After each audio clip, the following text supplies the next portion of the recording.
ወድቆ የተገኘው ሚሞሪ ማስታወሻ ክፍል 3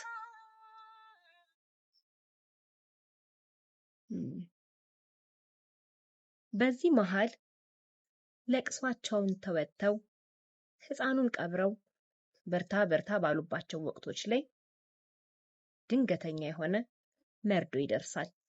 አዲስ አበባ የሚገኘው አጎቷ ድንገት ይሞታል።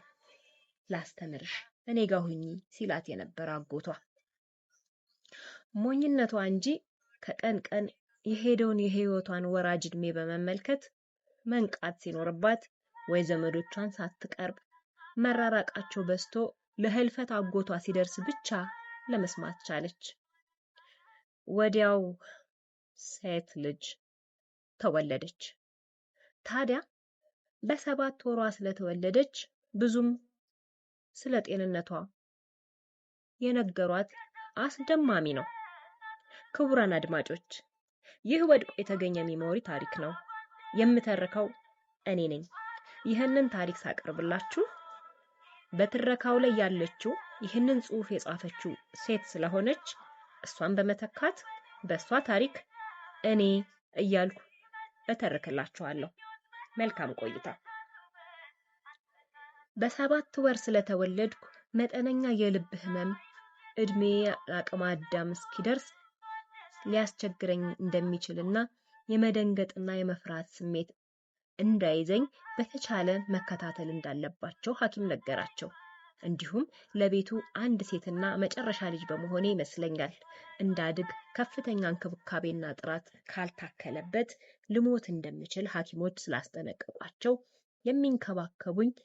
የሚንከባከበኝ ሰው ማለትም ምግብና መኝታ እንዲሁም ጽዳቴን የምትቆጣጠር ታስፈልግ እናቴ የታናሿን ታናሽ እህቷን በማምጣት እንድትከታተለኝና እንድትጠብቀኝ ተደርጎ ዘወትር በሙቀት ክፍል ውስጥ ሆኜ በተመጣጠነ ወተትና ተጨማሪ ምግብ ድጋፍ ልክ 9 ወር ጊዜ ሲሞላ በደንብ ትልቅ ሆኜ መንቀሳቀስ መጀመሪያና ለመኖር ለማደግ መብቃቴን ነግረውኛል።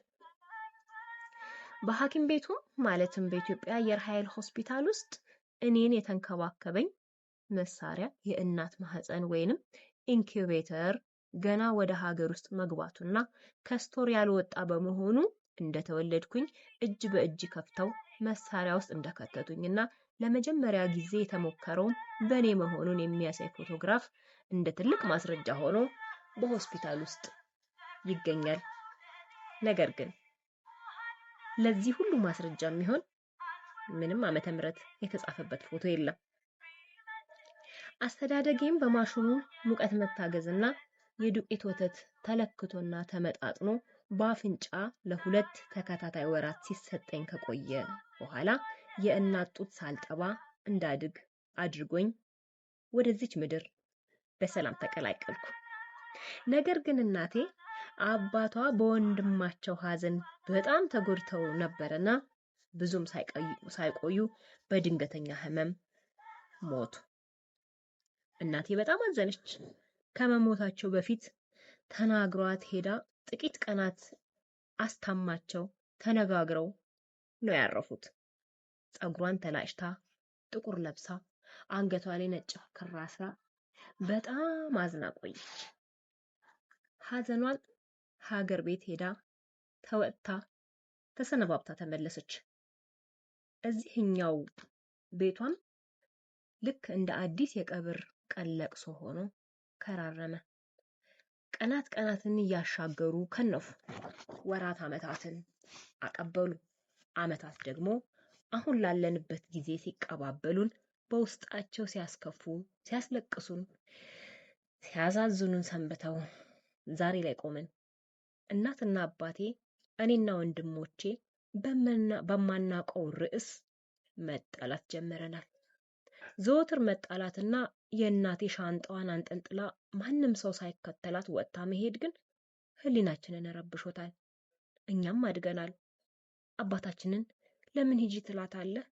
አሁን የት ነው የምትሄደው ስንለው አይዟችሁ ትመለሳለች ይለናል።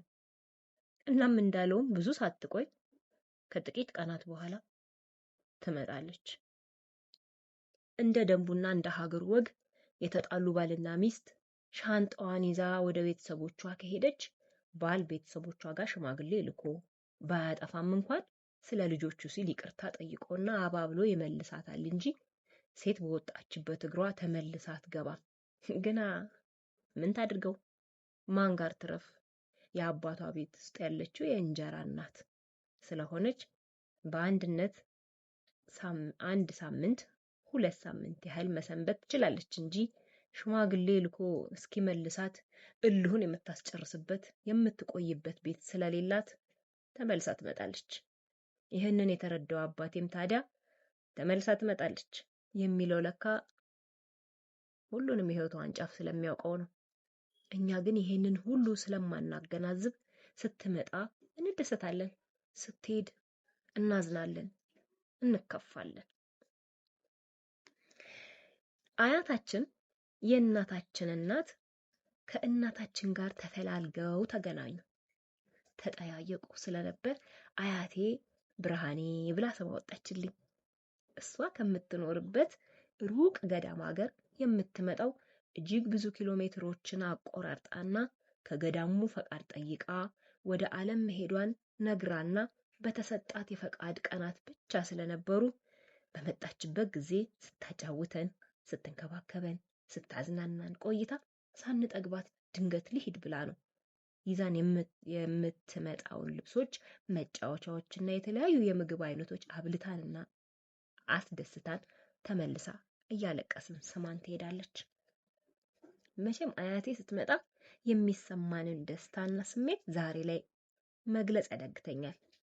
ንጹህ ፍቅር ትሰጠናለች፣ ትደባብሰናለች፣ ማታ ማታ ተረት ትነግረናለች። የምንተኛው የነገረችንን ሁሉ ዛሬም ላይ ሆኜ አስታውሰዋለሁ። ልተኛ ስለ እሷን ተረቶች አስባለሁ። ከሁሉ አያቴ ማታ ማታ ጸሎት ስታደርስና አባታችን ሆይ ስትል እኛንም ሳታስብለን አታስተኛንም ነበር። የኛ አባታችን ሆይ እንዳለቀ መቁጠሪያውን አውጥታ የራሷን ጸሎት በረጅሙ ታደርጋለች።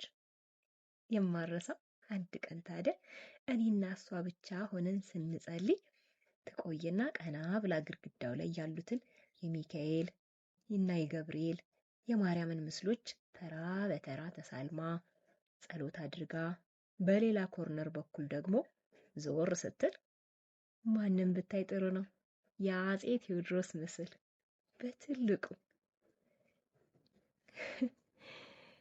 ሰንበት